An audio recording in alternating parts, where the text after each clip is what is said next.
Mga kababayan, pag-usapan natin ngayon si Marcoleta at Defensor.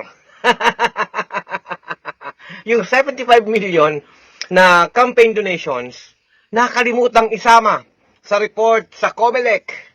Maliit lang naman na pera yun. Pero mga kababayan, ang campaign donations o campaign contributions ay subject for disclosure. Dapat malinaw kung sino ang nagbigay, magkano ang ibinigay, at dapat maayos na mai-report sa COMELEC pagkatapos ng halalan.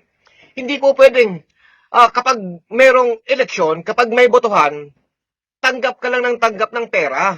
Pero kapag kailangan ng ipasa at ipaliwanag kung sino ang nagbigay ng campaign donations, hindi na naisama sa lista. Kung kaya, mga kababayan, kung may batayan para tanggihan ang pagbibigay ng bail dito kay Marcoleta, huwag siyang payagang makalabas.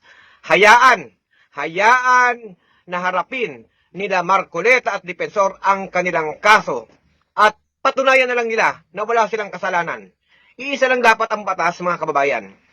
Para sa lahat, para sa ordinaryong tao, at sa senador o kilalang mga tao. Dahil, mga kababayan, ang dami nating mga kababayan nakakulong na hindi nabibigyan po ng mga espesyal na pagtrato. Kahit masikip, pinagtsatsagaan. Kahit mainit, pinagtsatsagaan. Kaya, ito pong 75 million ay kailangan po nilang ipaliwanag. No, ang batas ay batas. Dapat itong sinusunod. Hindi pwedeng ayaw ipalagay ng nagbigay ng pondo para sa kampanya. Yan naman yung kanilang sinasabi. Kaya, malinaw mga kababayan, hindi dapat maging shield ang posisyon sa Senado o senador man si Marcoleta o ang pagiging dating kongresista nito ni Mike Defensor. Dapat panagutan nila ang kanilang kasalanan dyan sa batas. No? Malinaw po kasi ang sinasabi na sa nagbigay ng pera sa oras ng kampanya, yung campaign finance law, ang mga campaign donations ay kailangang maayos na idinideklara at inire-report sa COMELEC kasama kung sino ang nagbigay. Hindi pwedeng may perang pumasok sa kampanya pero hindi mo isinama sa mga required disclosure. Kaya ang halalan, mga kababayan, ay mahalaga. Mahalaga din ang ginamit na pera para makuha mo ang posisyon dyan sa politika.